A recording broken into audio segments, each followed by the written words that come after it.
Good evening everyone and welcome to another Twister Tournament season stream. This time we are streaming day 2 of the Twister Professionals for the EU server, and even though I use the R2K logo because I've been following mostly R2K and I want to follow mostly R2K, this time I am streaming actually something a little bit different because we are starting with Karna versus Raid. So that is definitely gonna be a great matchup because as it is, Karna seems to be the strongest of the top 8. They've played very consistently, won very consistently, and they are definitely a top contender for the title itself, not just for the offline, but also for the not just for the online, but also for the offline. Meanwhile, if you are watching this and you are watching on YouTube and not on the portal, but you are on the EU server, if you watch this stream through the portal, then you actually get free stuff. You get some crates and an avatar for watching X amount of time. So definitely watch through there. It will definitely give you some stuff. So, but do please be patient because the stuff is only handed to you at the end of the stream, and it will be handed to you roughly 15 minutes after the stream. But it could be a little bit longer, so please be a little bit patient. But if you haven't received anything in about like an hour after the stream ends, be sure to message me and I'll give Wargaming a heads up. So, like I said, tonight we are starting with Karna versus Raid, and after that we have FTBI versus R2K. I'm going to take away the preview. This is the current standing for the EU server. Karna 2 points, EG 2 points, and Loka 2 points. R2K and Raid both 1 point, and FBI win and Navin no points as of yet. That's definitely all going to change tonight, most likely. And as we get further and further into the matchings, it becomes more and more important to win and get those points. So the pressure is not there yet, but it is slowly building. But these games are best of 7, so there's little left to luck and a lot left to skill. And yeah, I can't really wait because I love the matchup that we have tonight. Like I said, Karna versus Raid. Oof. Raid, of course, last year's champion. And at the moment we are just waiting in my garage for my press account's garage, that is, for the room invite to be up. That should be up in a few minutes, and when we are in the room I'm going to go over the map with you that we are starting on, and then we can just enjoy the game itself. I'm actually at the moment I'm waiting for YouTube to catch up because I have to start the stream manually on YouTube. And that means that I just have to keep watching a little bit, but in about half a minute I can activate it there, and then I can focus purely on the game. Like I said, watch through the portal if you want free stuff. You have to make sure that you are logged in on the portal, because that generally helps if you want free stuff. So I do advise you to do that. It's not that you get like tons and tons of things, but it is free stuff, so it's always nice, right? So yeah, that's basically the introduction of sort of. In the meantime, I have actually reached 5k subs today, so I'm so happy with that. And I'm really hoping, well, next goal is of course 10k, but I won't be expecting that before next Friday, don't worry. And we are going to have some fun tonight, and I'll be posting a video with a giant giveaway somewhere this week, probably before Friday, or maybe on Friday, I don't know. But yeah, it's definitely going to be fun, and I'm hoping you guys will enjoy it too. If you have any replays you want me to show you, as long as they are tier 7 or above and aces, you can post them on my server and I can show them in between the games, because there's about generally roughly half an hour between one matchup and the next. So that is definitely something to keep in mind. And now we just wait. YouTube is catching up. We are officially live, and that means that I can pause the stream soon on YouTube, because I do keep an eye on the chat when I can. And now we just wait for the room invite.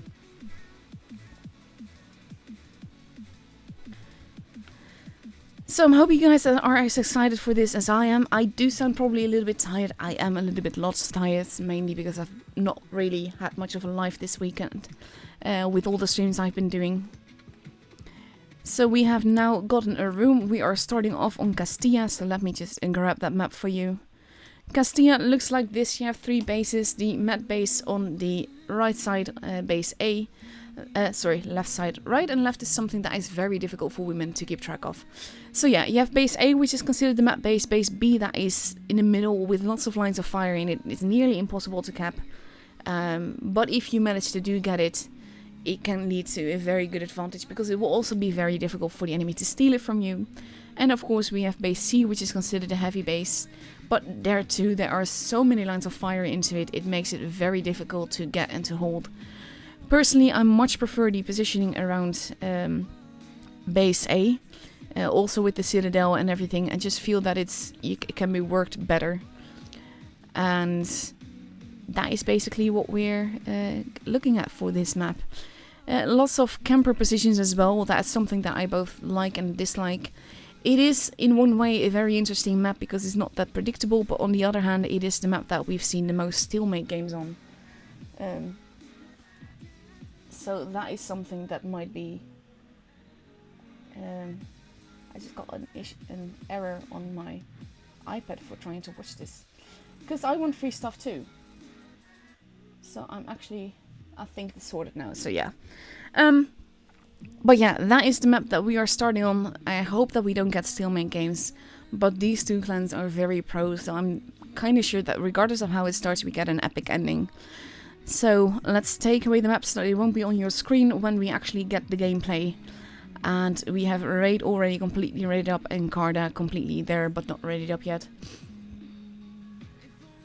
So, Raid is actually unreadied. I like seeing spaghettis there and an E5.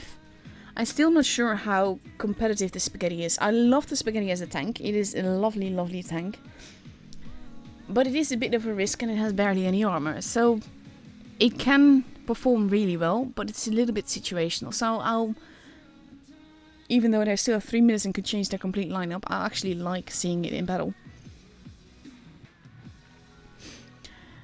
And Karna looking to take an E5 as well. That's also fun. E5 is something that with the new consumables, it is definitely stronger than it used to be. It's definitely faster than it used to be, but I'm not sure if it's competitive enough for tournaments. I've seen it used quite a few times now these last 2 days. And it's mainly just a tricky thing, because it doesn't really change the tank. Like with the 215B, it gives just that extra edge that makes it very strong again, because of the side scraping capabilities and all of that. But with the E5, I'm not sure if it adds enough. So that is basically what we are waiting for. We have little less than 2 minutes left to go. Karna steadily ready in 2 Forsches, an STB, a T22 medium, a 113 in E5 and a Batchat. So with a lineup that can potentially get places pretty fast. With the possible exception of the Forsche, but still Forsche is pretty mobile as well. So I hope that we will see some epic fireworks today. The Forsche, of course, very strong at the moment with the 2-clip, 2-shell autoloader thing that it has, making it one of the strongest tanks in the game right now. I've seen so many very OP games of it where people seem to casually just do 7k damage. And I say casually because it really doesn't look like a difficult game. And I'm like, yeah, when it gets like that, with the reload that it has and the clip reload that it has, it's really not a surprise that it's doing so well. And that's the Asia link fizzy. You need the other link.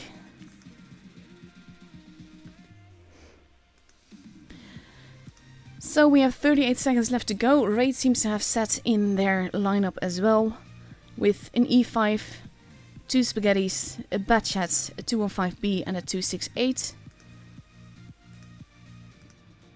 and a T22 medium. Not surprised about the T22 mediums being there. It is of course new meta and they can perform quite well on this map, but they kind of lack the gun depression, so it can also work quite against them. So now we are entering the countdown clock. We are almost starting the match of this lovely, lovely matchup. And here we go.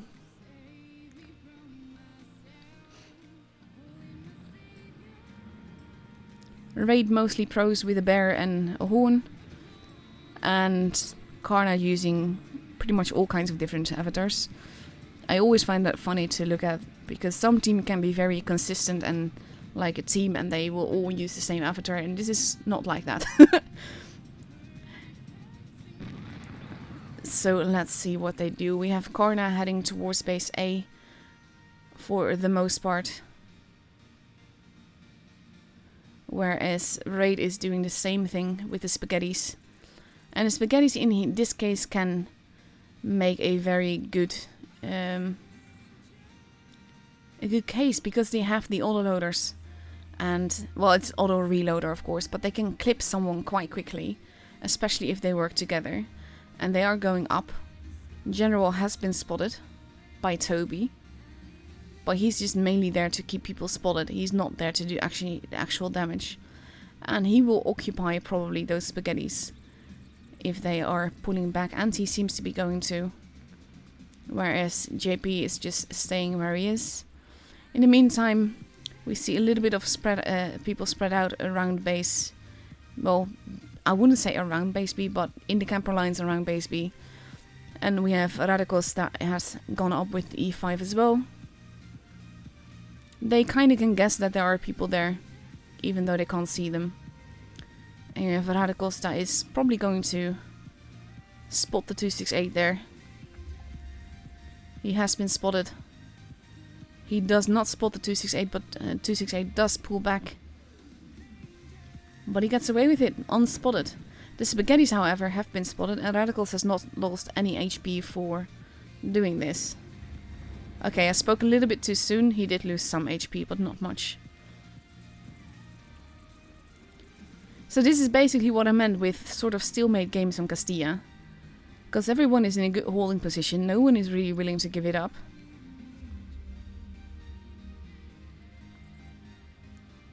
And not much is happening because of it. But you have to be patient in games like these. Because HP wise, Raid has the advantage. So if nothing ever happens, then Raid will take it home, I believe. I don't think it's gonna be a draw.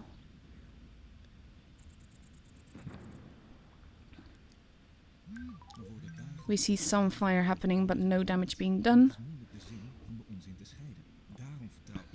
The Batchat, of course, having relocated, so not in the position that he was before when he was shooting at Radicals. Drizzle on the ramp, taking blind shots into positions where there are no campers. The Dudakas is exposed a little bit. I want to see if he's going to take another. They're just basically proxy spotting each other with nothing happening. And we are already 3 minutes into the battle, so that's like, yeah, like I said, stalemate gaming is what this map is really good at. Batchats are not spotting each other.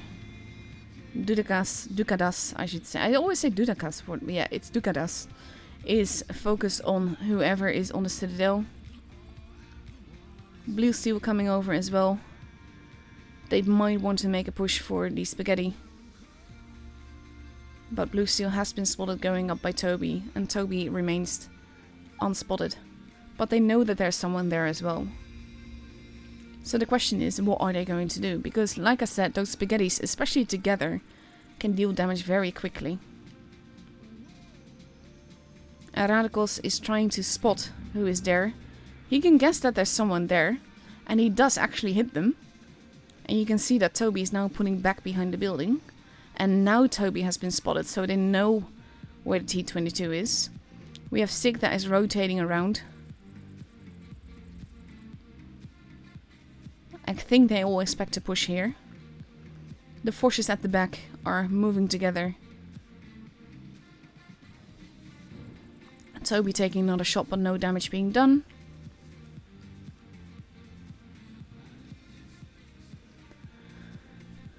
Oof, General taking a little bit of a hit from the other side. The Batchat now above base C, but unspotted. Base A is being capped, and I wonder if they're gonna get away with it. Radicals overlooking But Edgar, oof, and General losing HP as well. This is basically what I meant with the strong points of the Batchat is now being shot at. But overall here we see the fireworks, we see General losing a ton of HP, Blue Steel losing way too much HP as well. And they are pulling back. Oh, thank you so much, Ryan, that is really sweet of you. They have taken the base, but it has cost them quite a bit of HP. And it hasn't cost a raid enough HP. But they do have the base, and that does give them an advantage point-wise. So it will be all about what happens now, because they just need to hold as long as they survive. And as long as raid does not get a base. Especially the surviving part could be important. And Dukadas is now in trouble. We have the Spaghettis that are taking a little bit of damage. Edgar taking more damage. Edgar is not going to survive this. We have Radikos moving in, getting another shot into the Spaghetti. And there goes Edgar. But again, they still have the point advantage because they have the base. General is being careful. Radikos, oof. General has to be very careful now. Base A is being stolen. And that can make all the difference now, if they get that base. They are losing HP for it. Base C is being capped. HP is dropping. And there goes General. Shot from base B. And now it's up to Blue Steel. He makes the kill. He gets Toby. People are disappearing left and right. Blue Steel is gone. And this was a very stalemate game, but now we get the action. Radicals in trouble. Only a one-shot now. Messi is out. There goes Object 3. It is 5 versus 3. It can go every which way. There goes Radicals. It is 2 versus 5. And this will be Raid's game as long as they survive. But again, it's going every which way. But now both have a base. And Raid has more tanks left. And that is the tricky part. So now it's only DF that is surviving. Facing off against the Spaghetti. But he's not going to be able to do enough in the last 4 seconds of this. And it is Raid's game. What a matchup. This is, like I said, this is what I hate and love about Castilla matchups. Because it always starts so stalemate. And then that happens. But you could actually see that on Castilla the Spaghetti works quite well. I'm happy to see that. Because like I said, I love the tank. And it's nice to see that it can perform competitively, especially together, because you get sort of the same thing like you get with an AMX double, basically. I think it's comparable to that. So we have just over a minute left to go, and we have Karna now completely read up in 2 113s, an STB, an AMX 30B, 2 Foshes, and a Batchat. So that's a very mobile lineup again.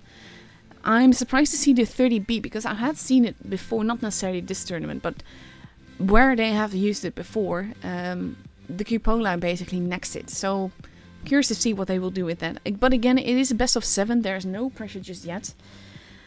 And we have a raid that has completely readied up with, again, 2 Spaghettis, a 215B, a 268, a T22, a Grill, and a Batchat. Not even Messi in the Grill, he's in the T22 by the looks of it. Even though I can't fully see the name, but I'm just gonna guess that.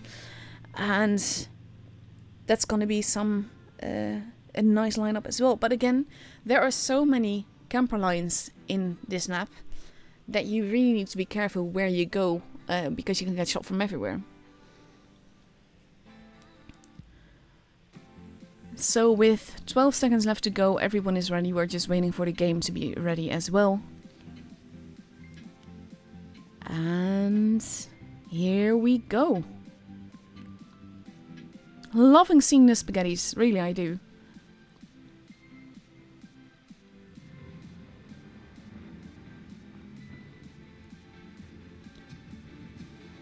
And I wonder if we're going to see them on more maps. This does look good though. That camo, I love that camo. It looks so good on pretty much anything. It was the fan camo thing that RTK got last year.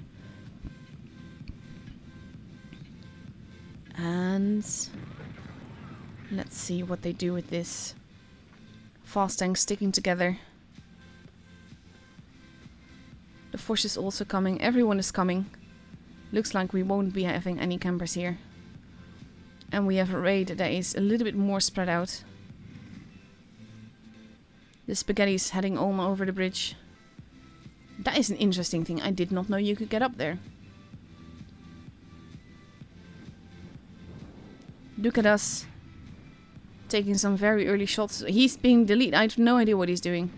I'm not sure if he knows what he's doing either. Because he's now a one-shot. Blue Steel losing some HP as well. Where the hell did Dukadas go? Massive hit into the 268 there. And people are in the water. Base A is being kept. Base C is being kept as well. General losing a little bit of HP there. From the people on the other side, so that he has to be careful. Base A has been kept. But he kind of wants to keep that tank. And the grill has repositioned himself to get a very juicy bit of the... There you go, of the grill. And Dukadas is staying where he is. We have the forces arriving. Object 3 taking some hits. But now possibly taking a hit from the grill as well.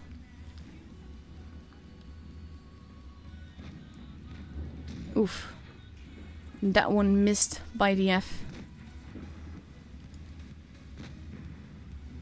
But Radicals has to be... Ooh, that was a big hit into the grill. HP wise, oof, there he goes. Object 3 has to be careful. They are overextending themselves, wanting to get a bite of the ones in the river. And the F has been spotted now. We see Karna rotating around towards the middle. And this is a very aggressive gameplay. Messi wanting to take that shot. That was a blind shot. Ooh, that is a very lucky Radicals. That did not ban him. And now the spaghettis are holding at the edge. Dukadas is still alive somehow. But we have Drizzle arriving as well. Lines of fire into Asex.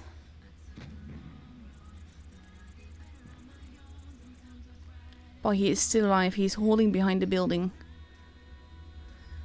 And Karna has an advantage, but both teams have quite some low HP tanks. And I think right now it's actually the Dukadas that has done very well by them.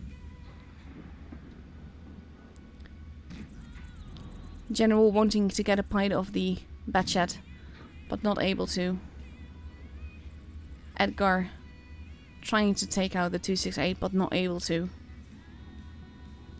The only tank that is gone is the grill. But so many low HP targets.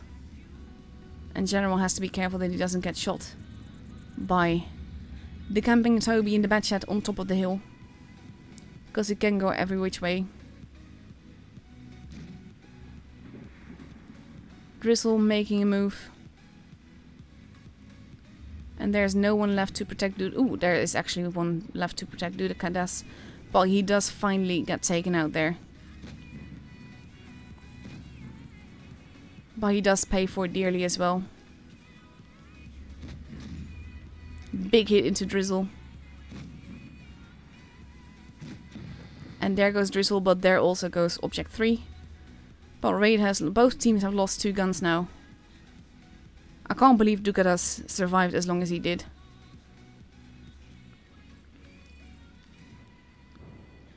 And now we have General that needs some help. Which is exactly what Blue Steel is providing here. He has to be careful though. Because there is a camper and ooh, that cost him. And General needs to be careful. But they know the Batchat is reloading now. They could have made use of that. And now Raid has the advantage. So it will be up to Karna to do something. And he is so low on HP. General definitely needs help. But there's so many low HP targets here. And it's actually Edgar that goes in to finish off the T-22. And now the advantage is back in Karna's place. But oh my god, it's so close. It keeps being so close. Radicals potentially in trouble. He has to be careful. Batchat now moving, potentially going towards base B maybe. So many low HP targets. And even though I'm not a fan of matches like this, this could literally go every which way. But now, this is actually very brilliant. Look at where Toby is. Toby is, yeah, there you go. General is gone. Big hit into the Foch. And he actually doesn't make the turn. And that could cost him the game. We are 900 points. Something has to give now. And the F can take a hit. He does take a massive, massive hit. And now the F is going to die because he's focusing on the wrong spaghetti. And now it's definitely Raid's game. Very patiently played. They can't really do anything about this. And the second game is for Raid. And they just add insult to injury by killing off the Edgar.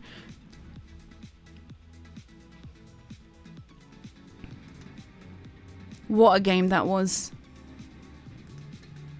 So now it is 2-0 for Raid, which kind of, it doesn't, there's no actual real pressure yet. I mean, I saw a 3-0 on the Asia server that was eventually won 3-4 by the other team, so anything can happen. But the team that reaches 4 victories first is the one that is going to take home the point. So we are going next to Port Bay. Port Bay looks like this. You have base A in the harbor, base B in the middle of the square, and base C that is considered the med base. I personally much prefer the positioning around base C. I feel that you can do a lot more from there than from the A side. But we have seen completely the opposite. Thing is that with this being a team battle, you can go with any lineup to any position and make it work. So it's always find it useless to predict what they're gonna do. So we will either see like a line of fire happening around base A because both sides have camper spots where you can get shots into base A, or we see a lot of action around base C. So I'm going to take away the map so that it won't be on your screen again. And in 42 seconds we get to see what they are going to do with this lineup. In the meantime, I'm seeing that I have 939 live viewers. And that is actually my record, so that is really awesome. And that's a little bit nuts. This is what happens when you get a great stream, really. Because it definitely helps. It definitely helps the numbers. It helps everything, really.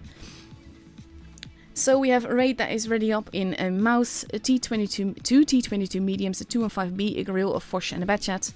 And they're going to go up against a 113, an STB, a T22, two Foches, another 113, and a 140. So again, relative mobile lineup, but Raid does have a mouse now, so that is basically a powered armor house. And anything can happen with that. So I'm kind of curious what they will do with this.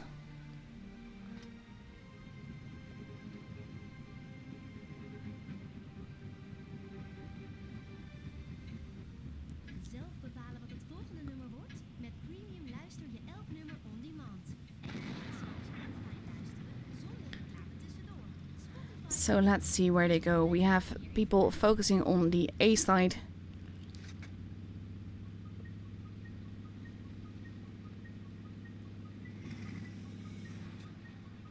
And Raid basically doing a similar thing but more spread out. But we see that Karna is playing quite aggressively. Batchat is like, nope.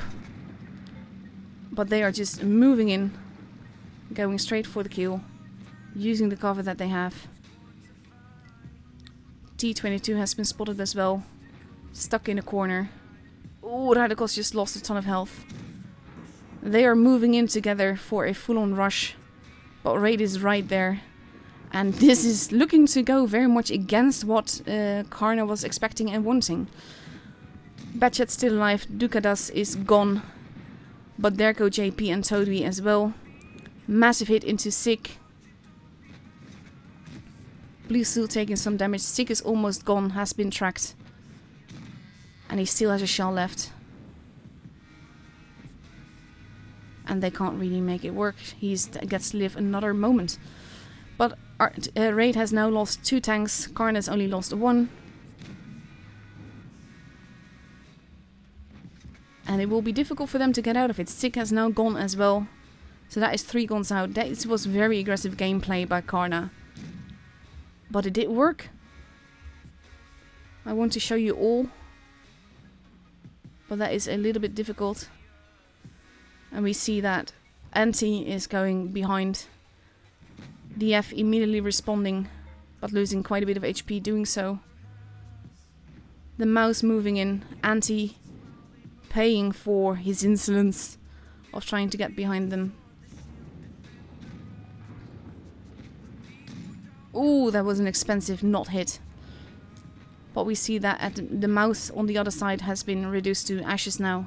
It's actually 2 on 5, but mouse is almost gone. There he goes. And it is 5 versus 1 now. And only Messi in the grill is left. And there he goes. And this was a very, very quick game. Less than 2.5 minutes.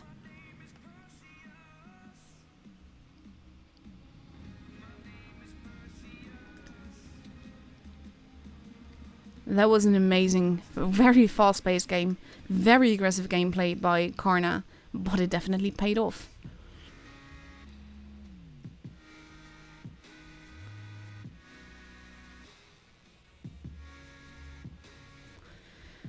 So with less than a minute and a half, well, just over a minute and a half left to go, we go to the second match on Port Bay, the 4th match of this best of 7. And we see that Karna has now completely read it up in 1 113, 2 215Bs, a T22 medium, 2 Foshes and a 140.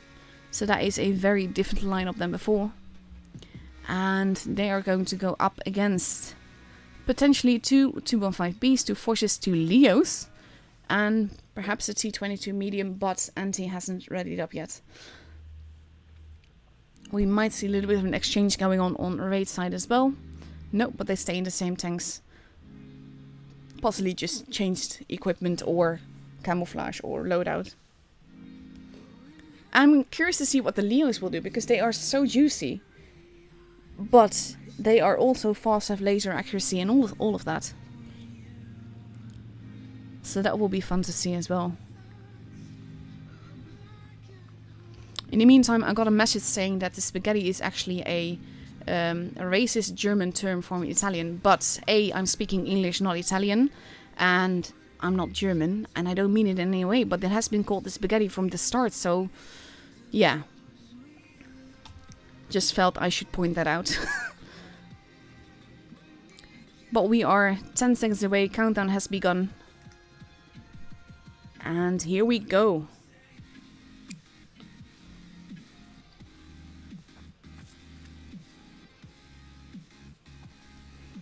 For the 4th matchup.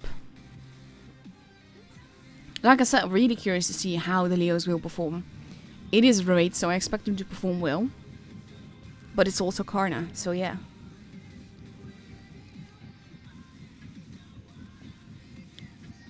Very different camouflages all around.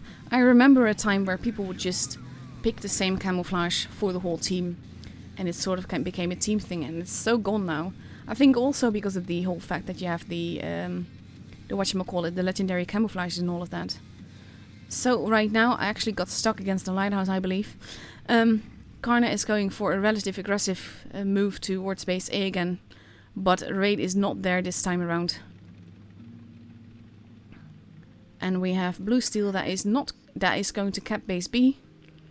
I wonder if he's going to get away with it. Base A is being ignored. And that could potentially be a good call, but they have been caught crossing over. So now both teams will have a base. They have it at exactly the same time. And we have Drizzle losing a tiny bit of HP. Object losing HP as well, crossing over. And Raid pulling back. Now base A also being caught. And they kind of have to be careful, especially Dukadas is in a position where you don't really want to be when that rush comes through their spawn. And I can't believe they haven't been spotted yet. That is, now you have been proxy spotted. And Raid is arriving in force. And we see that DF and Dukadas are taking massive hits. Object as well. And now the Leos are basically being punished for being so juicy. But there goes Object 3 as well. T22. Oof. Drizzle is being slaughtered. This is basically, we are entering a brawl stage very early in the game. And right now, both teams have lost 3 guns. It can go every which way. Raid has a tiny point HP advantage.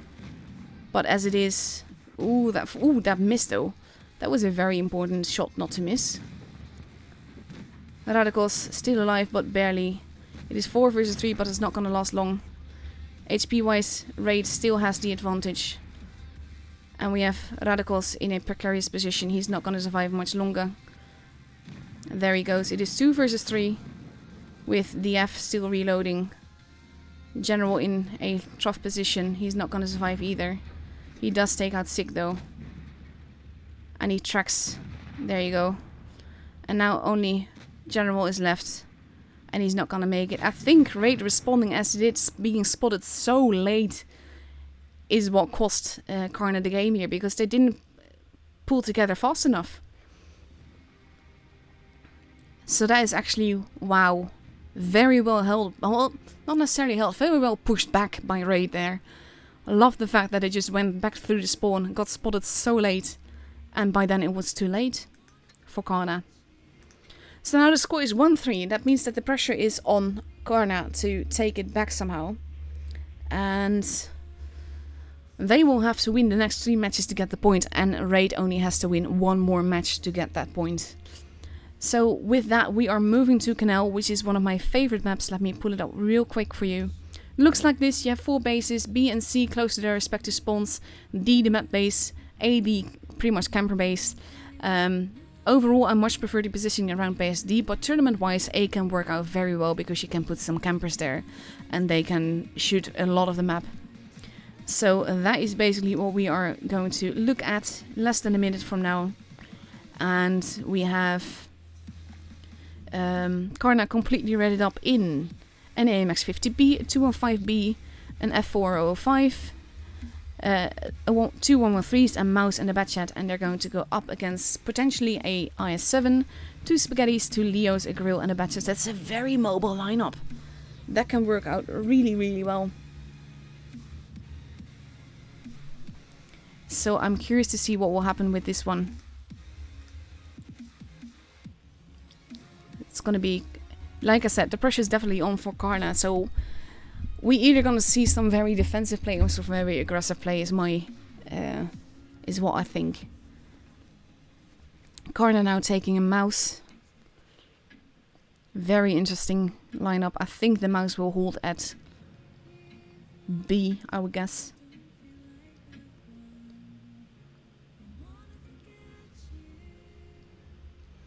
And here we go.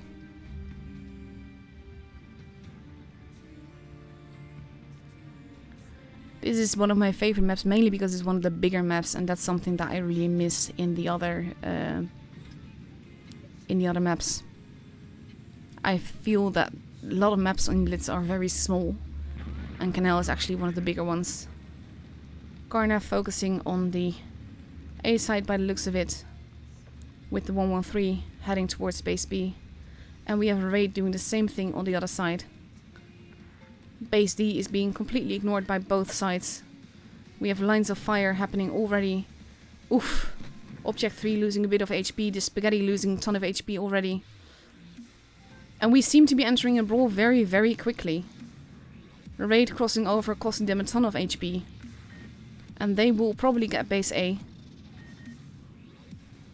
And we have the F in a bit of potential trouble there.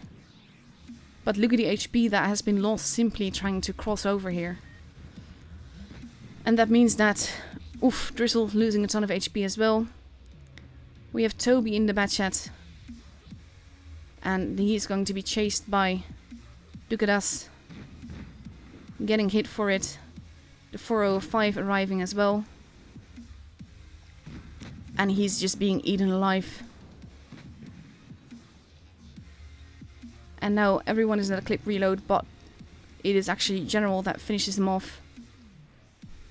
And now they're in holding positions. Raid has 2 bases though, and that gives them an advantage. DF has lost quite a bit of HP. HP has been lost all around, but the Batchat is gone.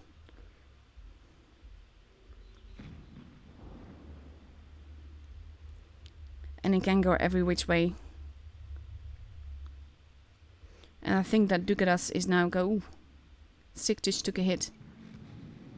Sick just took another hit. And the Batchat is going to arrive near base C. I think I would expect him to go after the grill. Especially since he's very clippable. But he might have to take a hit for it. And he does take a hit, but it's not that big a one.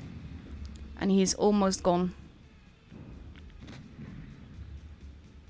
Sick having only 19 HP left. Blue still taking damage. Overall, there's too much happening. This is the downside of having a big map. Because it can go every which way. Spaghetti is losing a lot of HP.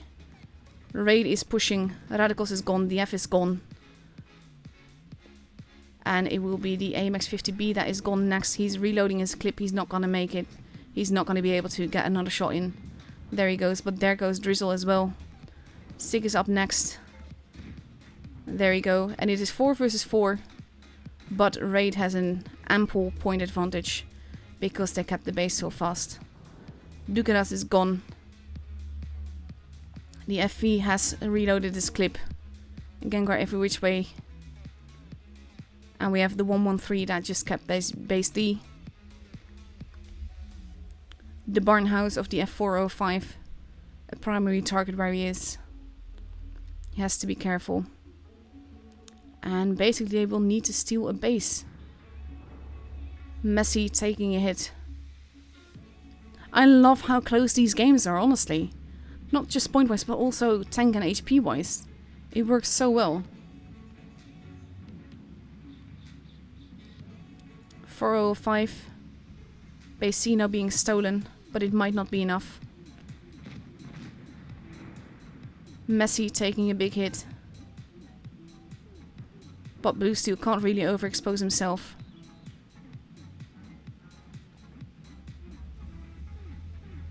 And he's reloading his clip.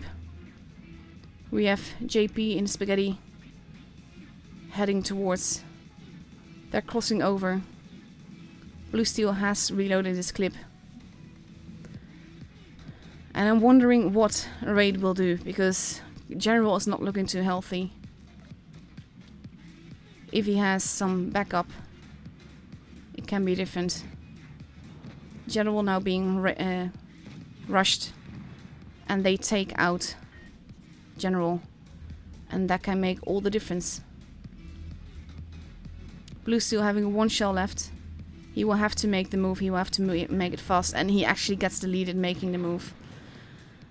And JP gets deleted as well. So many low HP targets. But it looks to be Raid's game. With only Edgar left alive. And barely at that. And they're not gonna get enough points for this. Unless he were to drive into base A. That's not happening. Raid Blaster is driving up behind him. And it's then Anti that takes him out. So the point is for Raid. What a matchup that was. And just Karna lost too much HP, not pushing enough. But in the meantime, it looked in the beginning to be going Karna's way for sure. It was a very chaotic game. But I do love it. So that is the first matchup. That is over. Like I said, Raid has the point for this. Let's have a look see in the total score for the EU server. What has been happening. So that means Raid has now 2 points. No points have been credited yet, I believe. Yes, this is still 8 points and we would be at 12 if they were. Let's see how R2K is doing. And they are still going on against Endgame. What is FBI up to?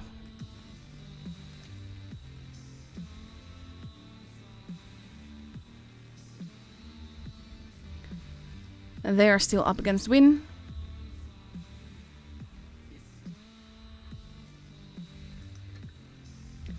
So we have a little bit of time to kill before we see actual scores.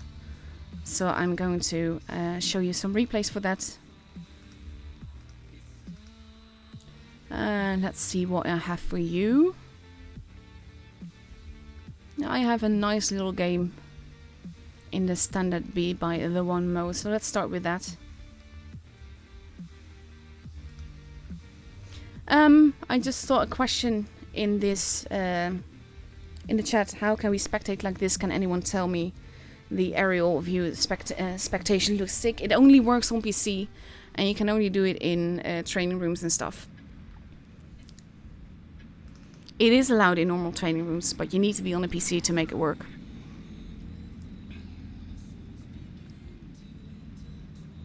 So let's see what he does in his pretty standard B with the very pretty camo.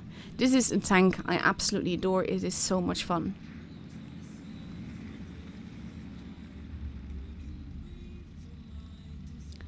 And he actually goes to a camping position of sorts, using the bush as cover, but not spotting anyone yet. There are people crossing over, and he just takes a look at him, gets a nice little shot in, and then pulls back. But he remains unspotted, so he gets away with it. But the E3 is looking in his direction, so he starts shooting the E75 instead, which I think is a better call here, especially since you can get the clip loaded into him and then just can't reload patiently. He has still not been spotted. But the E3 was giving him the EVI, so that's really not where you want to be then. The Force is spotted. And even though he still has a shot left, he decides to pump in the shots as he gets them. Which I think in this case is a good call, because he wasn't having any other targets. And now he's relocating himself while he reloads his clip.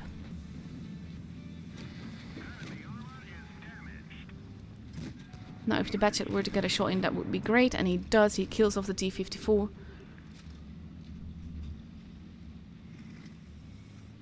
And now we have the Foch here. That is looking in his direction, so the Wamo is really not looking forward to it, but he does do it because the Foch actually falls down. Okay. So he needs to be a little bit careful, but he's already 3.5k damage into it. And there we go, Force has been ended.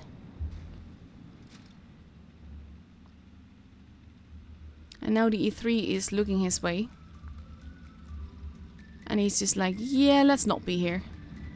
And goes actually towards the E3. That is not something that I would have expected. But now the E3 did just fire. So for a little while, E3 is weak, or weakish.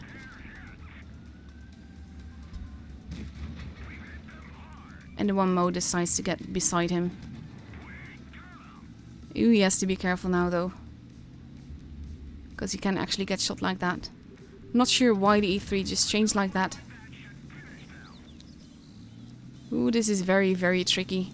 This is not something that you want. And the E3 keeps changing position, making it actually easier for the Wamo to get the shots in. Especially now. And he finishes off. And we are 5.6k damage in. This tank is insane. I just love it so much.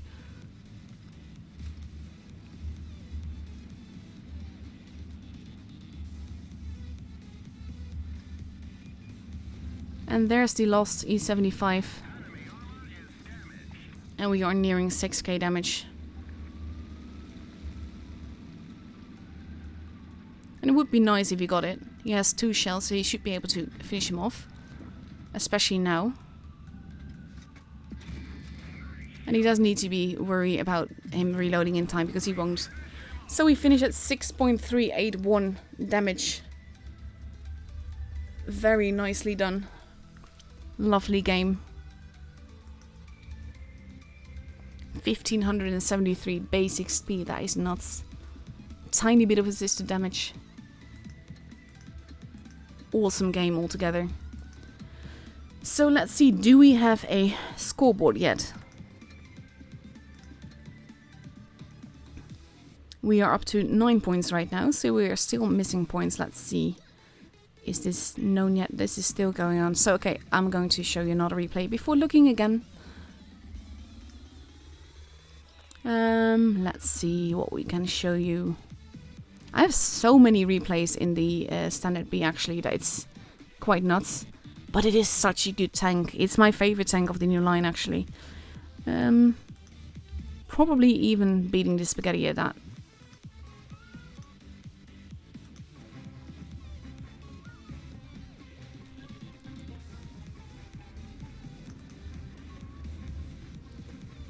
And let's see what happens with this one. 113, and a tank that is a little bit underappreciated right now. It was like the main meta tank last year. But now with the buff of the Force with the gun and the T22 and the insane consumables that I'm really not a fan of, but that I will also use when I use the tank, it is very predictable that the meta has changed as it has. Most of the team is still standing in the spawn. Leo has backed up to actually just camp. That is something that is not very useful. And the standard B has been spotted.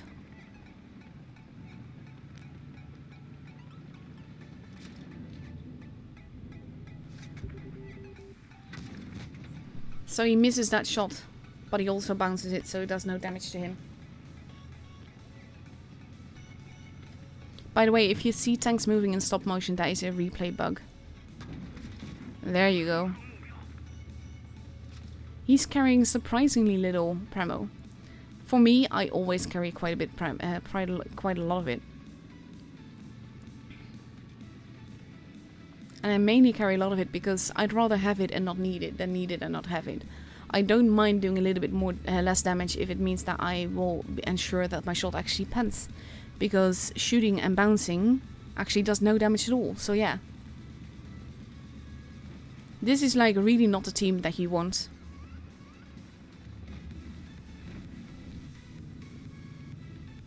A juicy Leo coming up to play. And the two guys are still in the spawn, still being very, very useless. The Leo is coming. And at this stage I think he could have used HE very easily. And he's not even focusing on the tank that is like right in front of him and shooting him. And I quite like that. And there you go. The IS-4 finishes it off.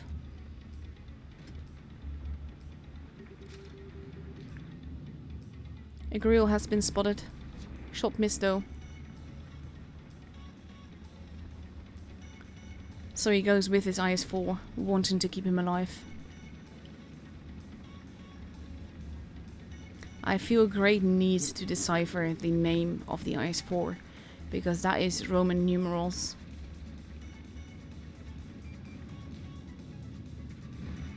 Nice big hit with a little bit of fire. That definitely adds to it. And he sets him on fire again. And if it wasn't fixed the first time, it definitely won't be the second time.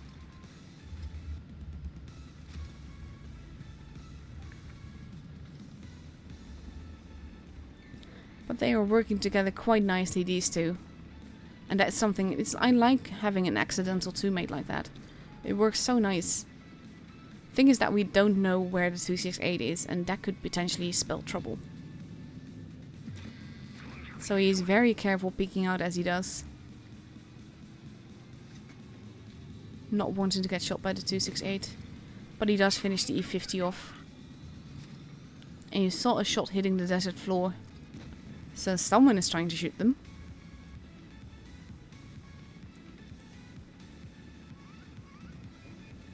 VK has been spotted. This is why I carry a lot more primo, but he does actually pen it, so I have to give him credit for that. In the meantime, their team are not even that fast being destroyed. IS-4 giving the 113 the evil eye here. But now he's not looking at him, and that means free damage. And you can just take your time to aim. We are already 4k damage into it. 268 has been spotted. Has barely any HP left. But there's a much juicier target to be had here. 4.5k damage into it. These are like the matchups that you want. And now he is shooting. Yeah, that's not gonna do it with an IS-4. There we go, but he finishes him off. And now we have a standard B that comes literally flying in. That is going to... I was gonna say going to hurt a lot. But he actually doesn't. He actually takes out the 1A3. And now he has to be careful because the standard B, as we have seen in the last game, is a very, very strong tank. But he has some help with it from his friends. With a little help from my friends. So yeah. And that is the end of the game. 3 kills. Tons and tons of damage. 6,843. So that is a very epic game. Thank you for sending that in. Like I said, it is a bit of an underappreciated tank these days. So it's nice to see that I can still perform so well. I actually still want it. Also because of the camouflage, because the camouflage looks absolutely awesome on it. But lovely game. So let's see, do we have results yet? That is not the one that we want. This is the one that we want. We are still missing scores. So that does mean that we are going to have epic matchups, but it's EG that took it home. So RTK is still with 1 point. EG with 3 points, I believe now. Let's have a quick look. Yeah. 3 points for them, 2 points for Raid, 2 points for Karna, 2 points for Loka. So that means that we are at 9. We are missing some more points. What is happening with FBI? FBI took it home versus Win, so they have a point now. And what is happening with Navin?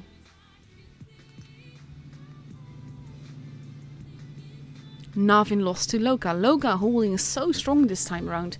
I like seeing Loka this strong. They didn't used to have it in him. They would like end high, but not high enough. But now they're serious contender for the top 4. And that's something I quite like. Loka, of course, is a little piece of me. I was one of the creators of the clan. But that was a very long time ago. I've not been in it for a very long time either. But it is an amazing clan. And I like that they've gotten so strong. So we still have time for at least one more replay. Let's see what I want to show you. I'm actually going to show you a replay in a tank that I like but don't love. It's one of those...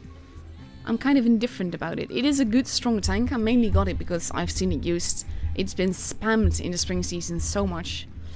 There's also something that always worries me. People that say left and all right in a supremacy match. That was weird. Have a look inside the tank, really.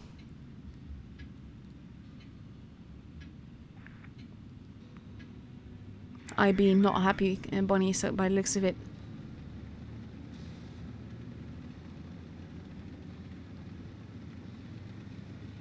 It's also funny that now there are subtitles on the stream when you have them when you have the stream muted, and I just saw that it actually translated my "there's a grill" in "there's a girl."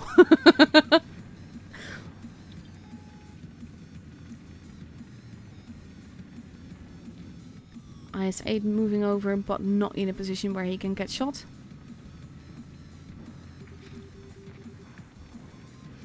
The KPF as well. There's an IS-4 and he shoots the sand. So he has to be a little bit more careful.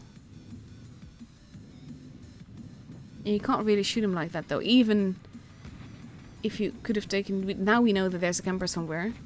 Because that shot did not come from the right side of them. So he has to be... Oof, that is a big hit. But there's a juicy grill there. So he just loads quite some damage into him. Bounces a few shots as he pulls back. The AMX is pretty much lost. He's not going to survive all that long by the looks of it. At most he can see if he can get some damage in. That was not the intended target, but that definitely worked. The grill shooting. This is actually a nice little tracking shot with a blind kill, even though you knew that he was tracked. It still counts. So now with the camper gone, he's going to potentially troll cap, not necessarily cap base C. But if he gets away with it, it would give his team an advantage, even though they're one gun down. So him actually managing it is a good thing. The T-22 is not happy bunny still. And the IS-4 is now steadily moving in.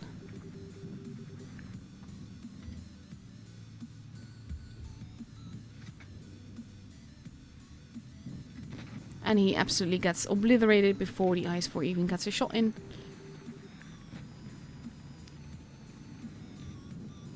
Let's see. Nice hit. KPF completely ignoring him, but right now it's the T-22 that is the primary target, because he is the most dangerous at this stage. But not anymore. The KPF has been taken out. There are 3 enemies left, but one of them is full HP. And that is a tricky thing for an IS-4, because it is a troll tank. It is a very strong tank. T-54 has been taken out. The KPF is not that long behind. So any free damage that he gets right now is something that can save him later. And he is not being focused on at all. Which means that he can get another one in. And now we are entering a Kodobanov stage, but 2 of them are one-shots.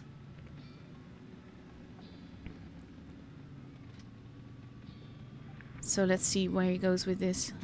And he kills off the first one. The KPF is also just very, very upset. Even though he doesn't really need to be.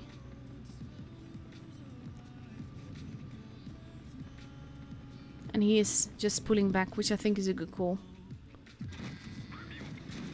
Nice little bounce there. But he has been tracked. And he does not fix it before he actually does take a shot. He probably thought that he couldn't get hit there, and don't know why, but yeah. And now the T-54 is less mad, by the looks of it. And at this stage he can just move in, as long as he makes sure that the shots pen. He can do this.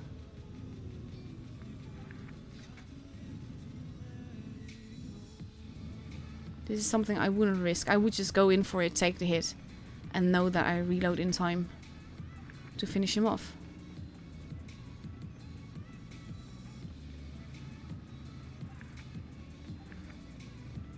And now this is like the most helpful advice, let him play. The more you spam the chat, the more distracting it is.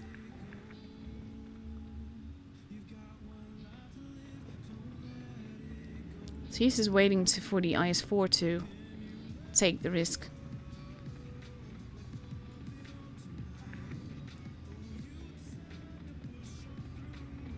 Which I understand, though he doesn't really need to.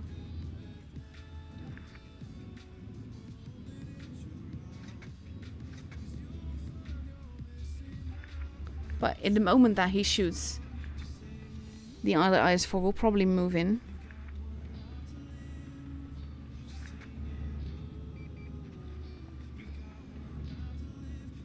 But he does not have to... Ooh, that was a nice bounce. And now he can definitely make it work. And now he can just go in and take the shot, and that is exactly what he does. Because with that bounce, he has all the time in the world. And the other IS-4 has no chance, even if he had shot that.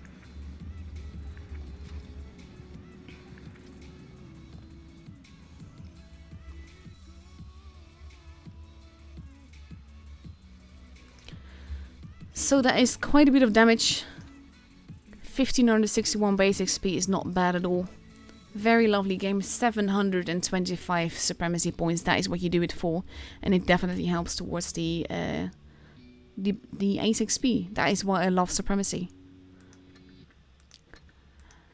So with that, we still have about 5 minutes before the next room is up, but I'm not going to risk by taking it to risk by showing you another replay, so we're just gonna have to wait it out and look at my garage and talk about things. Let's see if we have the final scoring yet, if it's actually updated.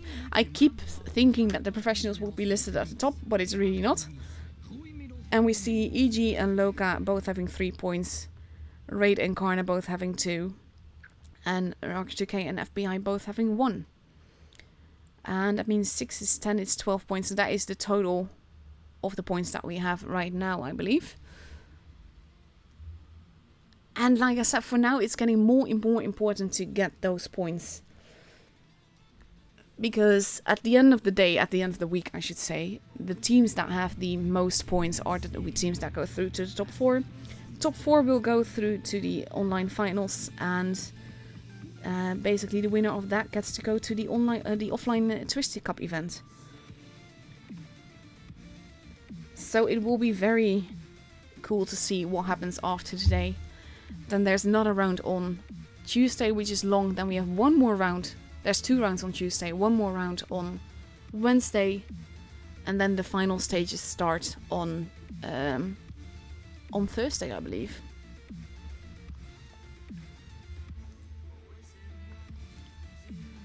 So now we just have to wait. Actually, let's have a look, see what maps we are going. Like, we are going to follow R2K now versus FBI. We're going to Naval Frontier, Dynasty Sprul, Alpenstadt and Faust if we get a tiebreaker. Again, best of 7, so anything can happen. And let's have a look, see. Actually, I've been streaming for 1 hour and 8 minutes now, so we should be safe by the end of that for all the crates if you have been watching from the beginning.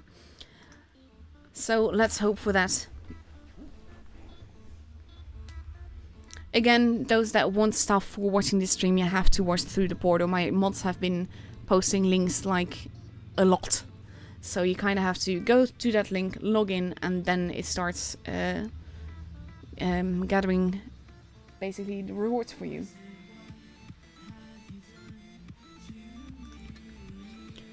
So in about 2 minutes the room will be up. We have a little bit of time.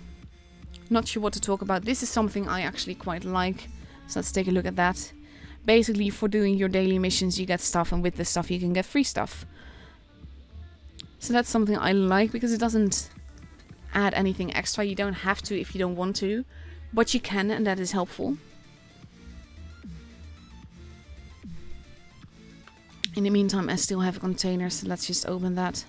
It is the press account, but again, this is something like, poopsters, but at the same time, it is just free stuff, so don't be too upset about getting free stuff. It does help. And one thing I can advise you, if you get these things, don't use them. Wait until you can combine them, because 10 of these give you one time 2300 free XP things, so that you get 300 basics free XP more. But if you then combine 10 of those, so that would be 10 times 2300, you then get one for 28,000, so that means that you get 5k extra. And if you combine 10 of the 28k ones, then you get one certificate for 350k free XP, so then you get 70,000 free XP extra. So it might take a very long time before you actually get there, but it's definitely worth combining these things. So that's the tip that I'm gonna give you now. So hopefully that will help you in the future, because free XP is a marvelous thing. It is the thing that has allowed me to free XP most of the new spaghetti line. So we have FBI versus R2K. We are going to start on Naval Frontier. Let me pull up that map for you. It looks like this. So you have base A, which is considered the map base, base B in the middle, and base... actually, A is considered a heavy base, because all the heavy start on that side for some weird reason. And C is considered the map base, but for me, I always want to go to A, regardless of what tank I'm in, but especially in a fast tank, because I feel the positioning there is so much better, and it's so much easier to dominate the battlefield from there. So yeah, it will be fun to see what they do with this.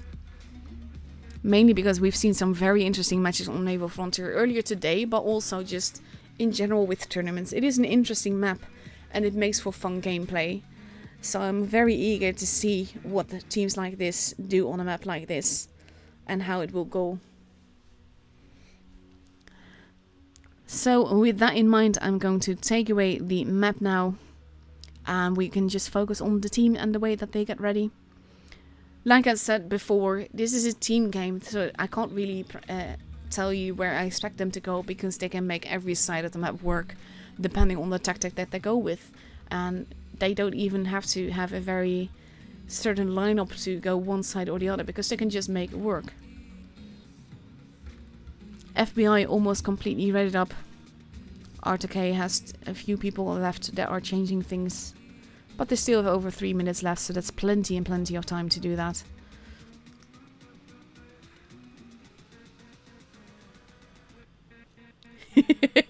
Sorry, just saw a message in the chat to work on with a nice little pun about my real name, so that was funny.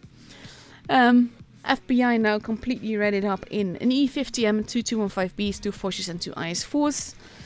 Again, Fosh strongly prominent and present. And now we have RTK that is pretty much completely readied up in a 1, 2, 3, 4 215Bs potentially, 2 Object 140s and a Fosh. So that is a very mobile lineup, even though 4 of them are heavies, but they have the new consumables, which means they can get anywhere very, very fast.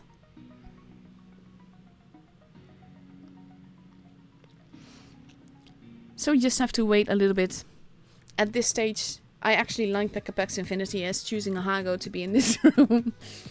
I used to really love the tier 1s, mainly because I like the fact that it's just... Tier 1 was basically the chaotic tier. Yeah, 14 people doing 14 different things, going 14 different directions, and it could be anyone's game. And it was, in a way, relaxing, because it was...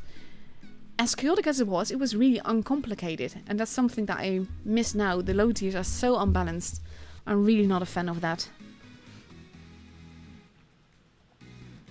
So yeah, minute and a half left to go before we go into the game. I'm actually going to take this opportunity to take something to drink, because all this talking is making my throat quite dry.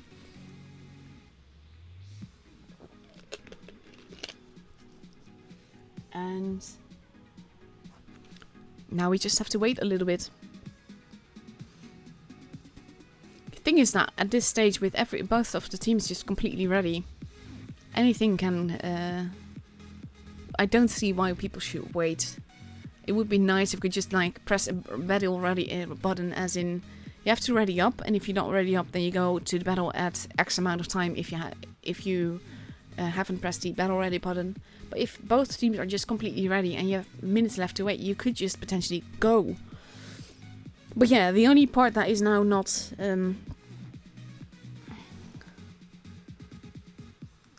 Tonight there will be an NA create stream, so don't be upset.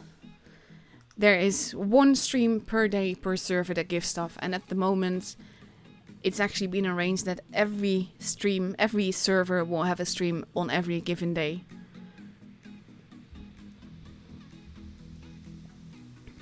So yeah. As for when you get them, you will get them about anything between 50 minutes and an hour after the stream has ended. For some reason, it was quite late in...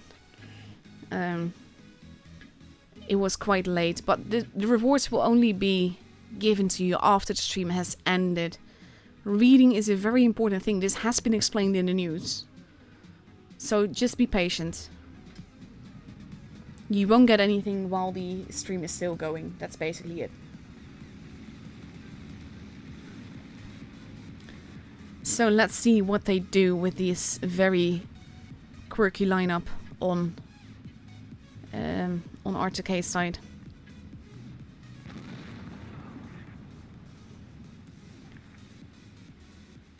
I have no idea what that means.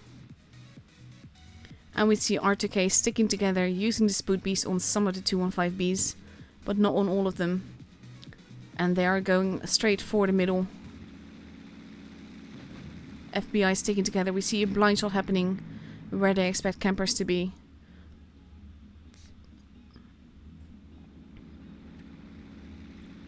And they are... Basically, FBI is a bit forced into a corner. Base A is going to be kept. They are expecting to spot people, and even though they do spot some people, they don't spot them where they thought they would be. Base C is being kept. And it will actually be FBI that has the advantage. Sticking together as they did was a good thing. Especially since they actually didn't meet FBI or RTK, depending on which way you're looking at. So you have the 215Bs holding at A. They expect people to be in their spawn. We have Ys that is rotating back towards their spawn, probably going up the camper hill to spot people, getting a shot into Phoenix but not actually hitting Phoenix.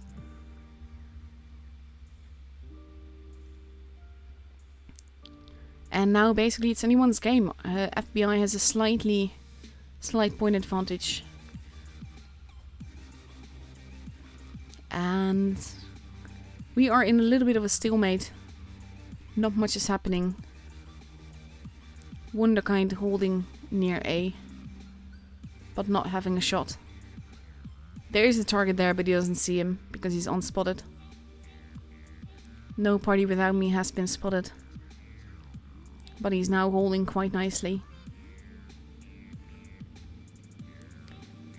And Mr. Muscular, or I'm probably pronouncing that wrong, is now repositioning himself, getting out of line, out of the sight of the Foch, even though the Foch can't see him.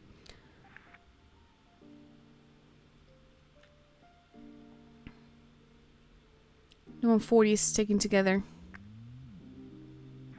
Zert repositioning himself.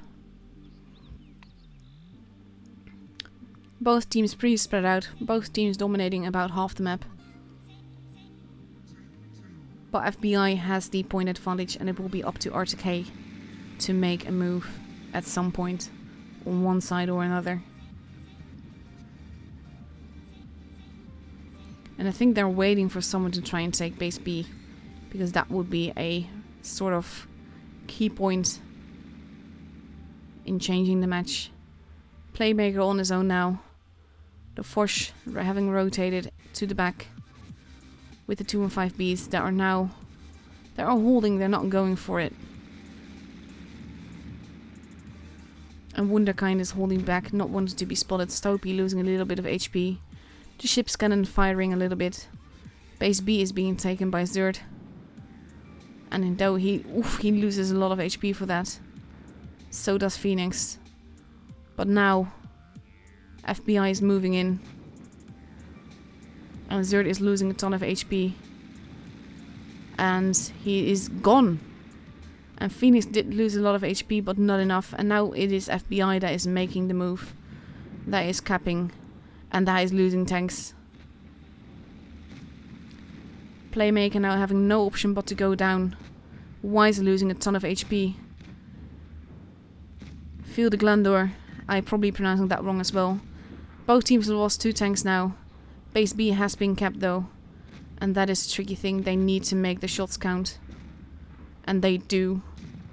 There goes Wunderkind. There goes Muscular. Both teams have lost 3 tanks. Base B has now been stolen. And no party without me is now gone. It is 3 versus 4. It can go every which way. It is 3 versus 3. Like I said, it can go every which way. It keeps just being... Yeah, but in the rotation regarding the focus fire, it is actually FBI that has the advantage. Brokey, that was fighting for RTK before, is now in FBI's team. We have the Foch that is arriving. We are 950 points in for FBI. They need to take the tanks out fast if they want to have a chance. And it looks like there goes Playmaker, and we are at 1k points, and FBI takes home the first match. Well played. Zerd taking that base is basically costing them the game.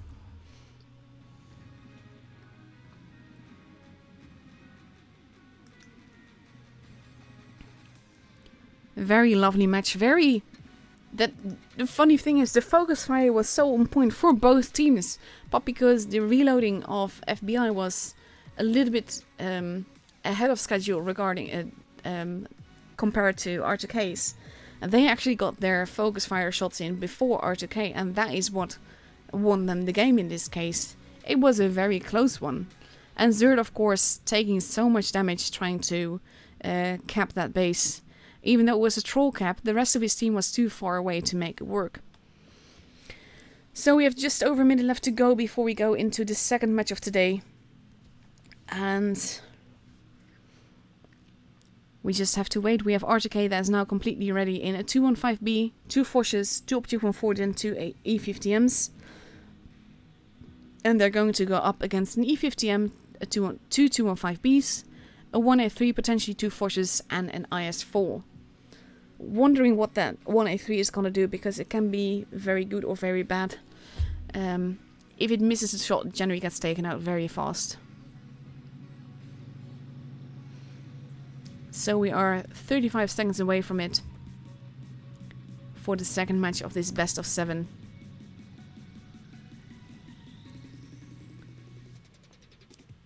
And we just have to wait. This is the part where what I mean with it would be nice if everyone was ready, that we could just go.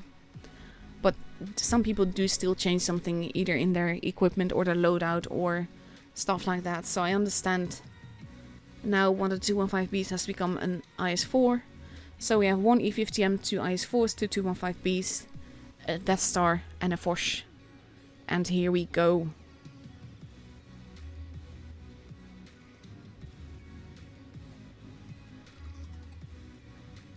And let's see how this goes.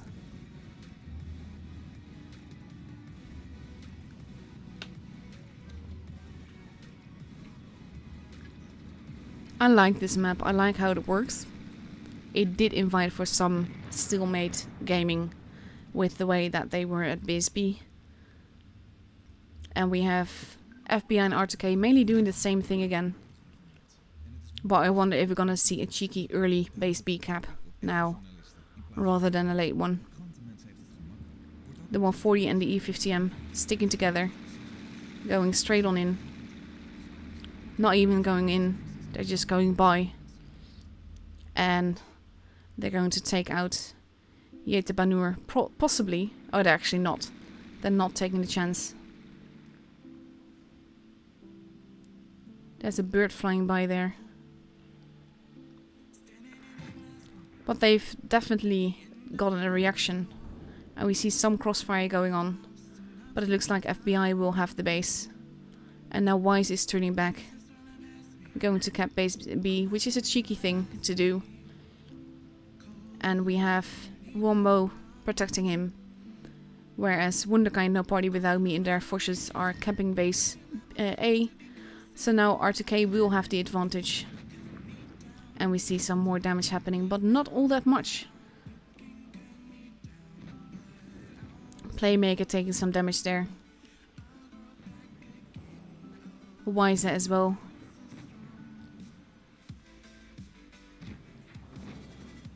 And basically now we have lines of fire happening all around. Yete Banur losing HP. We have Playmaker being steadily destroyed. He can't really do much about it. He just needs to get out of there and see if he survives. And we have Wunderkind now moving in to take out Phoenix. There he goes. And FBI has one base and losing a lot of HP as well. But HP wise the difference is negligible. So they need to be careful. Playmaker still alive. Oof, no, not anymore. Running into DS is not a good thing there.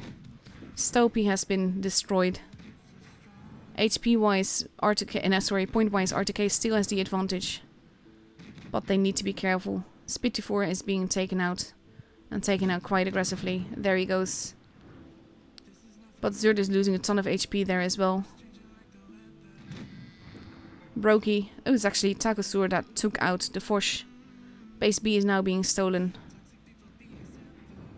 Big hit into the 215B over there. And it's everyone's game, because it is very close. RTK has lost the gun. This is not really... Oof. Oh my god, No Party Without Me. What did you do? Honestly. The one Mo goes. Takosar is still alive. It is 2 versus 4. And even though they are focus firing, they are not likely to survive this. There are so many low HP targets. Now it's only Zerd that is left alive. And he's not gonna make this. He's not gonna be able to outweight it. And he just fired, and there he goes. And that is the end of the match, and the match is for FBI. Well played by FBI. I actually thought that we were gonna see a rush when those mats all stuck together, but they basically got themselves stuck into place and lost quite a bit of HP for being there. So very well played by FBI. Holding, not pushing into it too aggressively, and then just picking them off.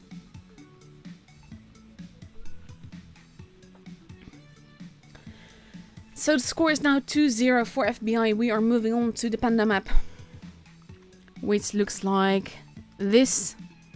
You have base A, that is considered a heavy base. Base C, that is considered a mat base. Base B, that is considered a super heavy base, really, because we only see very big TDs or tanks like the mouse going there. Sometimes a cheeky little fast tank that goes to cap it early. So it is definitely, it's a fun map, but I find that it's so small, and that's one of the things I dislike about it.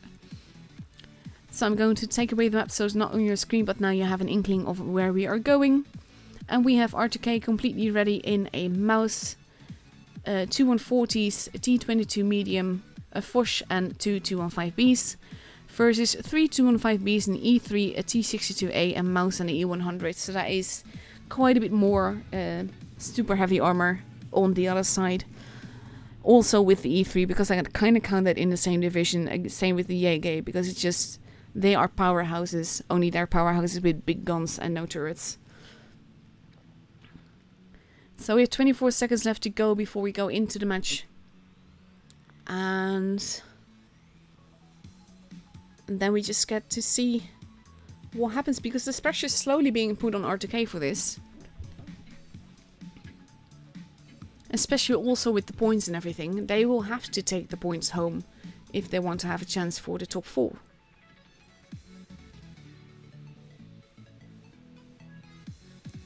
So here we go.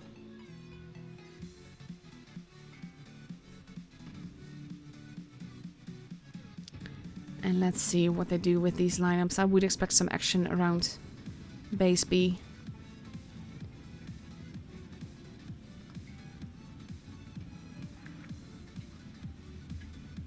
I have no idea what that means. I have no idea what that means either. Je parle un petit peu français, but not much and not very willingly. So I especially don't know the abbreviations that might be used here.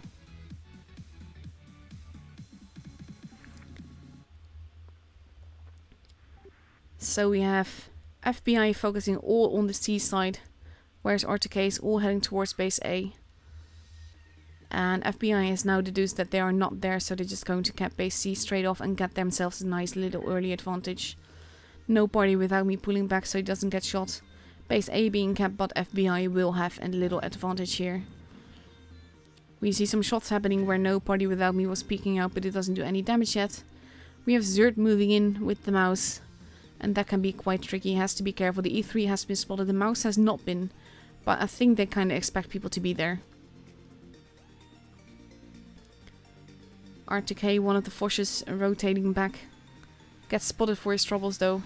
And we have the Mets hiding in their spawn. So anything can still happen. We have a Zerd that has now been spotted by, has now spotted the mouse. And no party without me is on the other side to see if he can get shots in onto the guys at the back.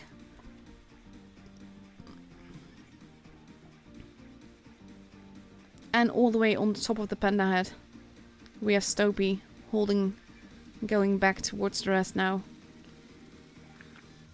And we still have a bit of a stalemate going on. Zerd and Spitfire, sorry, spotting each other.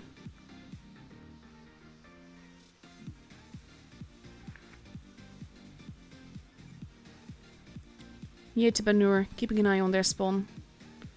And we see the 140s now moving together with the Foch.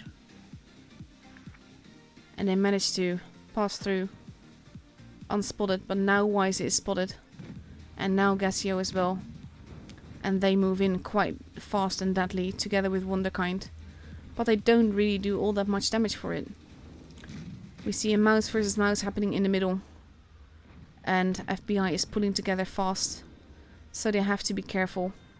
No party without me arriving as well. Big hit heading into Brokey there. And the force is steadily being... Oof! He was just obliterated. What a shot that was by the E3. Amazing. And RTK is being steadily slaughtered. This is not an effective push. This is probably not really going as intended. Zerd losing a lot of HP versus Spitty4.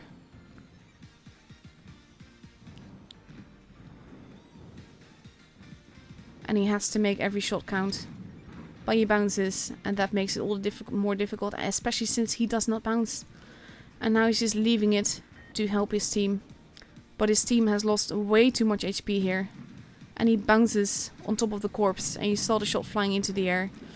And they take out a tank, but it's now 5 versus 3, and it's 4 versus 2. But FBI is way more healthy, and FBI is just murdering them. Only Gassio is left now, but he's barely any HP, and he misses that very vital shot. And he's just being rammed to death. That's kind of mean though. And it's Spitfire that takes it home. And it is now 3-0 for FBI, so that definitely puts the pressure on RTK, because they have to win the next 4 games if they want to have the point. And if they lose one more, then it will be FBI's point. And that can really hamper their chances to get into the top 4. So this is not the time to not have the effective pushes. But in a minute and a half we are going to the second match on Dynasty's Pearl. The 4th game in this best of 7. 3-0 for FBI. RTK is up for a very big challenge. I have seen it happen on the Asia server today, so it's not completely hopeless yet. But it will be a very difficult chore for RTK to pull this off. We have FBI completely ready in 3 215Bs, a DS, a T62A, a mouse and the E100. And they're going to go up against a mouse, 2 Object 140s, a T22 medium, 2 215Bs and a 268. So that can definitely... Well, all the games are interesting. I keep saying that, but I mean it, because with the lineups that we see, I always wonder what they're going to do with it and how it's going to work out for them.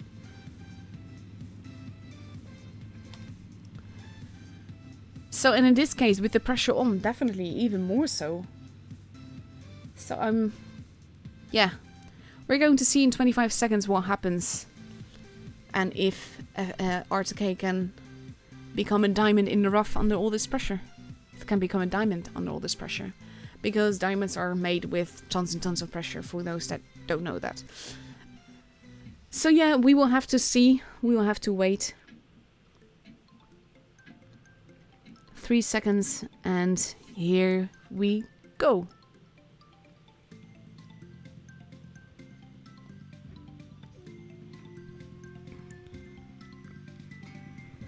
If you started looking at the stream in time, watching the stream from the beginning, you should have all the containers now. But we still have at least a match to go, and there's a 5-minute delay, so there's at least 10 more minutes in stream time for you, so it should be okay.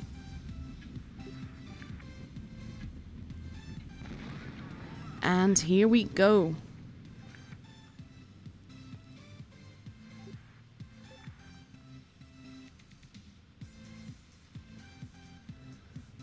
People getting in each other's way a little bit, but all of FBI is heading towards base C, as before, and all of RTK is heading towards base B or towards the middle-ish. Cert potentially going to be spotted, but no, he crosses over safely. Wunderkind. Jette Banur just taking a tiny bit of damage, getting pushed out of the way.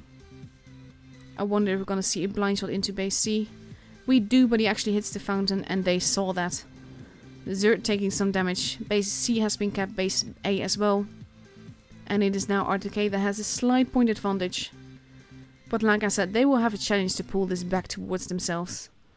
The 140 is rotating back towards the spawn. 268 has not been spotted. All the way at the back. And he can see the 268. He can't see the 268. But the 268 can see him and gets a nice hit into him. And then there's a blind shot into the location that he was at. But he gets away with it. And now they can't see each other anymore. Yetebanur has been caught crossing over. So we see Gastio and Wise rotating a little bit. A little bit of damage into the mouse. Where you saw the shot bounce on the flank of the T62A there. Blind shot happening into their spawn. No party without me has crossed over as well. Base B is now being kept by the E100. Zerd is steadily losing a little bit of damage. Oof, Stopey taking a massive hit there. Wunderkind still not having been spotted. But now Yetebanur is being rushed. Being very much destroyed very quickly. And there he goes. But Zerd is losing a ton of HP. Stopey as well. And RTK will have to rotate fast if they want to make this work. Because there goes Stopey. And they need to take out Takosaur. Zerd is almost gone. There goes Zerd. Again, the push is not quite going as they intended them to. It takes too long to take out the tanks and they lost a lot of HP doing it. Chetbanur now being shot. Brokey being the primary target though. But they are in the line of DS. And that can be very difficult. Big hit into No Party Without Me. Taking out one of the most OP tanks in the game.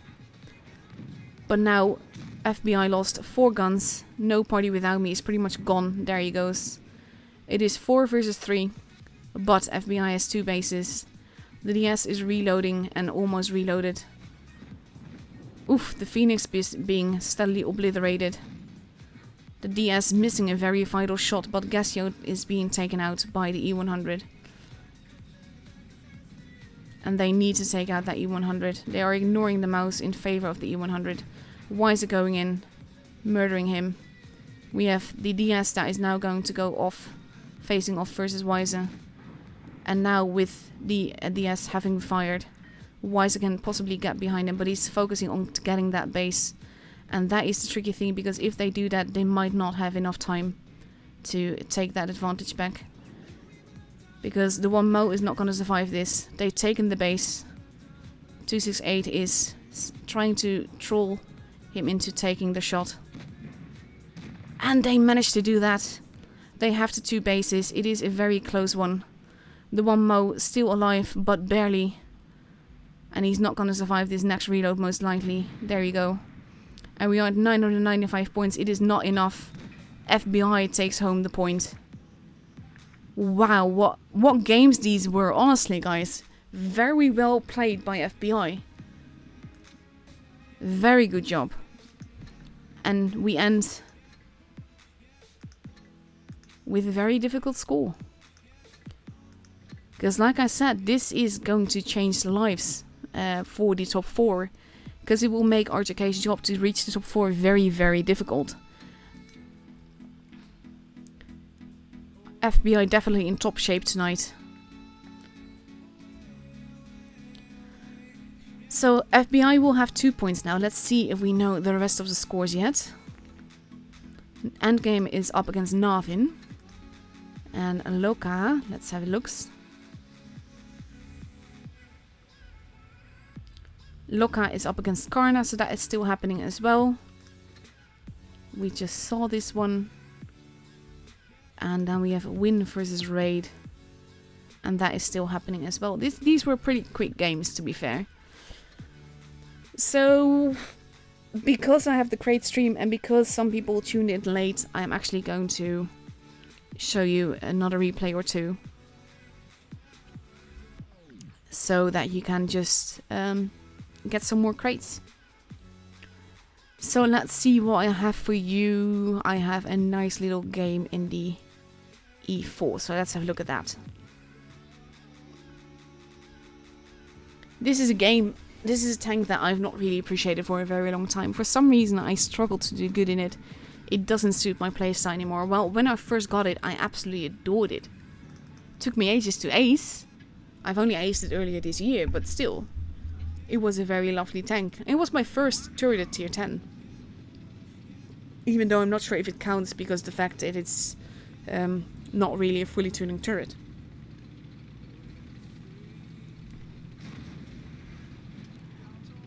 So after this, we will see if we know the score yet. And I just want to make sure that you actually get the crates that you want. I'm not going to stream indefinitely for obvious reasons, but I can stream a little bit longer. So with no one at C, he's actually going to go into B potentially. Nice little... That is a good win, good way to start the game, but that is something that he didn't have to say. That was mean. But oh my god, that is just evil. I like it. Instant ammo rack. And this is... oh, I love that. I love it when people are just nice like that. And now the grill will potentially peek out. He has HE loaded now. That is a good thing. We have the VK that is coming. We want to get some juicy E4 damage. He can shoot him, but it will take a lot of effort to do that, especially when he keeps moving like that. The girl will be much more fun to shoot. So now the VK is not quite moving in, but he misses and the E4 does not. But that full HP ammo rack in the beginning though, oh my god.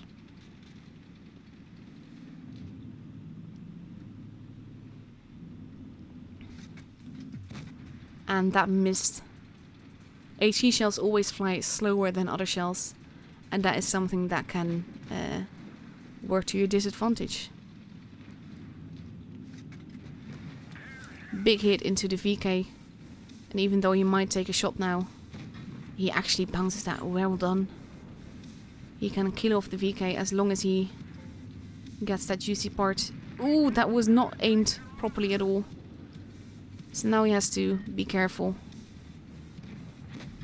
But the VK doesn't aim either when he shoots, and now he's actually driving away from the E4 a little bit, and that allows Zero, or however you pronounce that, to kill him off. Overall though, the team is not doing too good, but they have two bases, so they definitely have the pressure. The E100 shoots and he damages the loader. That is a lovely HE hit. So now he has to be careful. An E4 does not have that much armor, and that is the tricky part of the E4. So he does take damage there. And it's now 3 versus 3. And at this stage I would not really want to deal with an E100 on my own, but his teammate is coming. Base C has been stolen. We know that the YOLO wagon is in the middle. We have a very juicy 140 that takes a massive hit there. Both bases have been stolen now, so now it is tricky, and the YOLO wagon is looking to get some juicy E4 parts.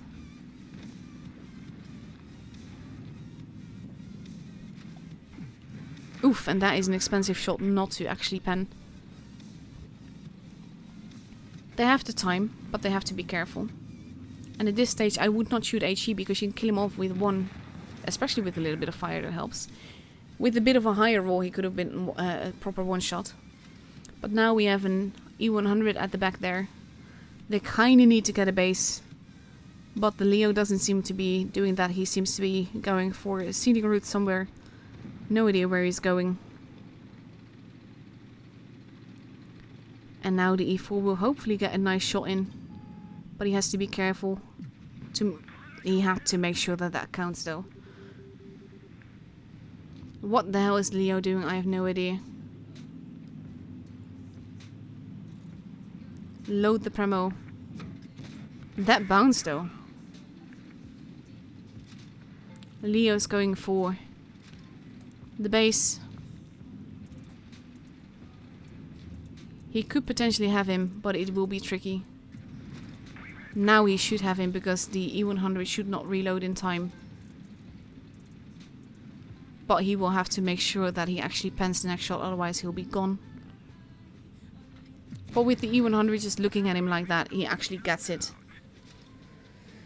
And we are 7,371 damage in, and he bounced more than I thought he would, because, well, the E4 is not that bouncy. So very nicely done. 1,869 base XP. That is awesomely done. Those are the games I do it for. So let's see if we have a scoreboard yet.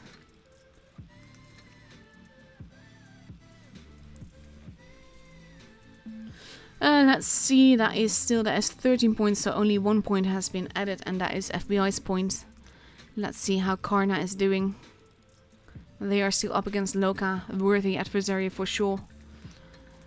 So I'll show you another replay for that.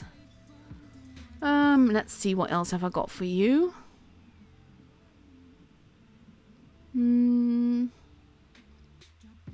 I can show you an OP Fosh game. Or standard B, or an STB. I'm going to show you an STB game, actually.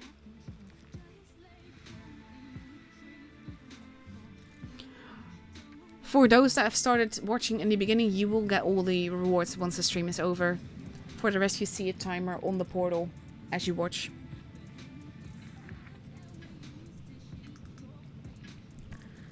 So let's see this lovely game. STB is still one of my favorite tanks. It is an amazing tank. It performs so well.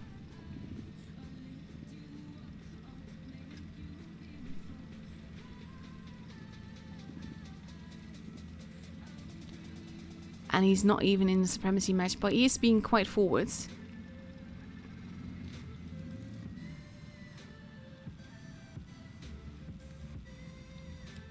And he's just waiting for a target. The grill is behind the rock before you can actually shoot him.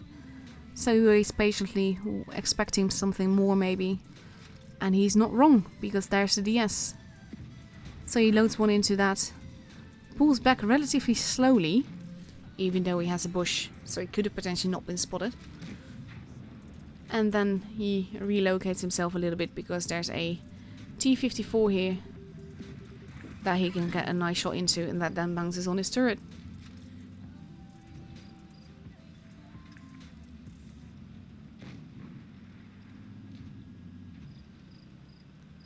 So let's see what happens.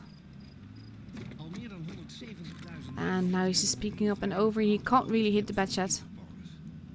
So he has to wait maybe for the IS-7. At some point he's being very careful, which I understand. Because especially against an armored tank like the IS-7, you don't really want to go YOLO. The IS-7 is waiting hold down, so you can't really shoot him. Not even in the face. He wants some help, but he's not getting any. His team is all the way on the other side, and they've already lost the tank. So he's just relocating himself now. See if he can get some shots in. The Juicy Grill takes a hit, but not HE. The Grill there. Still no HE, but it does make for quick damage. And then we have a DS that is just standing there, and he tracks him.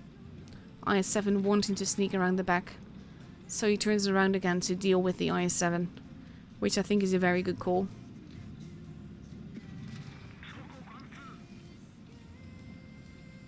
And now he's being very careful. Which I understand, because with the team disappearing like that, that is a nice bounce to have though. And 3k damage in. He now has an option to either focus on the IS-7 in front of him, or the T-54 behind him. And he decides to go for the IS-7 instead. Even though he might potentially lose quite a bit of health for it as well. Especially when the IS-7 does actually pen him. He just has to be careful. And he's just going on in to deal with that IS-7. But then he actually bounces, and that's not very helpful. Because you want to take this tank out of the equation as fast as you can. He's almost 4k damage into the game. And there goes the IS-7. We have the Batchat AP at the back. And there's only 3 tanks left on this team. And 2 of them RTDs with long reloads. Nice little HE shot into the batchat there. And as he wants to shoot the grill, but he can't. But then the batchat is still driving and he gets another HE to the bum.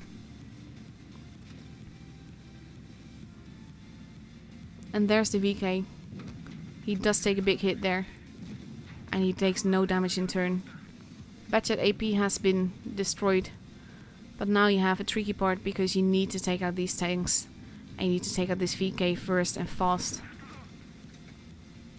5k damage into it. He takes a hit from the grill. But then he luckily kills off the VK. Now he just has to be very careful with the grill. He actually uses his T30 teammate. But then he loses that.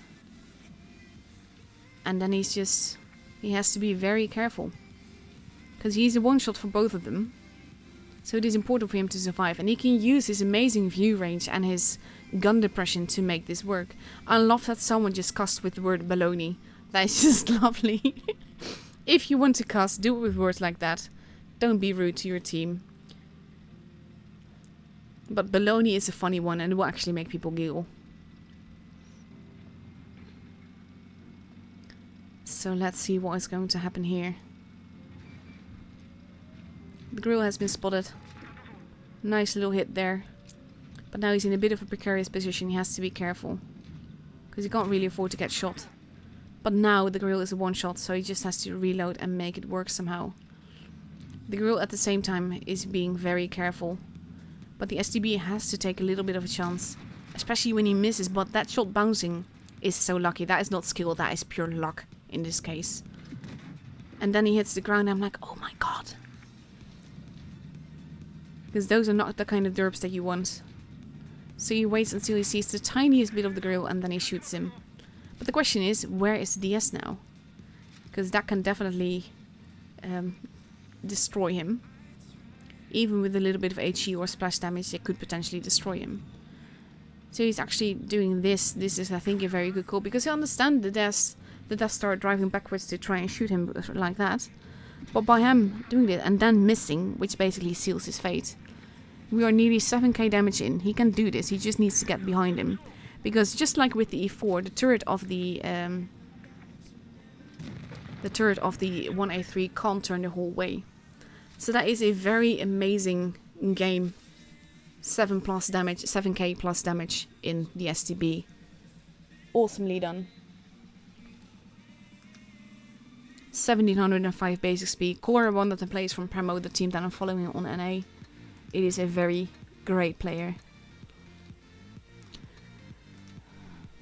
So let's see, do we have a definite scoreboard yet? Loka took it home against EG. No, not against EG, against Karna I think it was.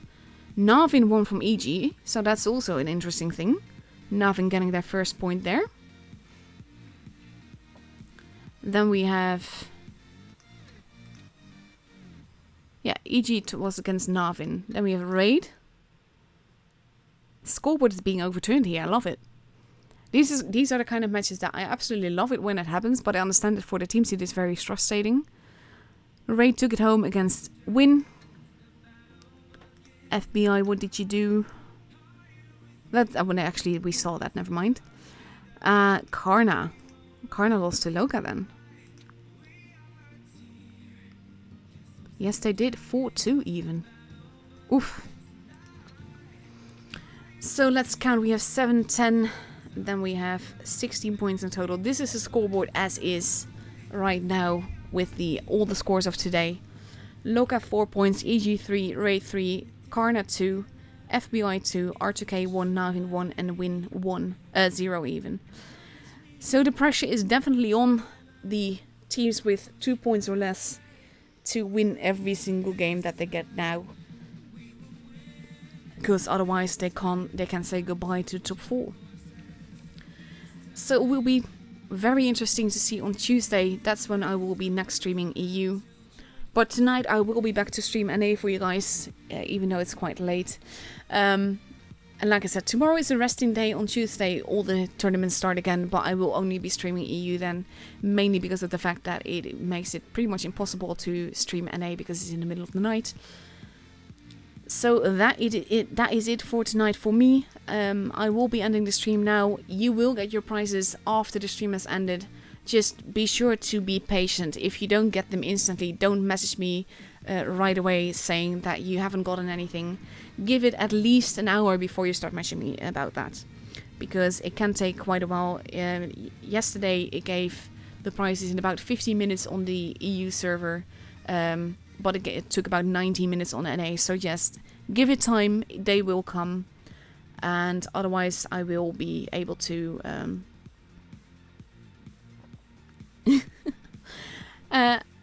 yeah, so give it time, otherwise you can message me, but just wait a bit first.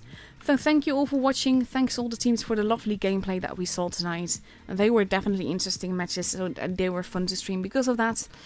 And like I said, I hope to see you tonight for NA, and otherwise I'll see you on Tuesday for the next EU matches. So have a good evening, and I'll be seeing you guys later. Good night!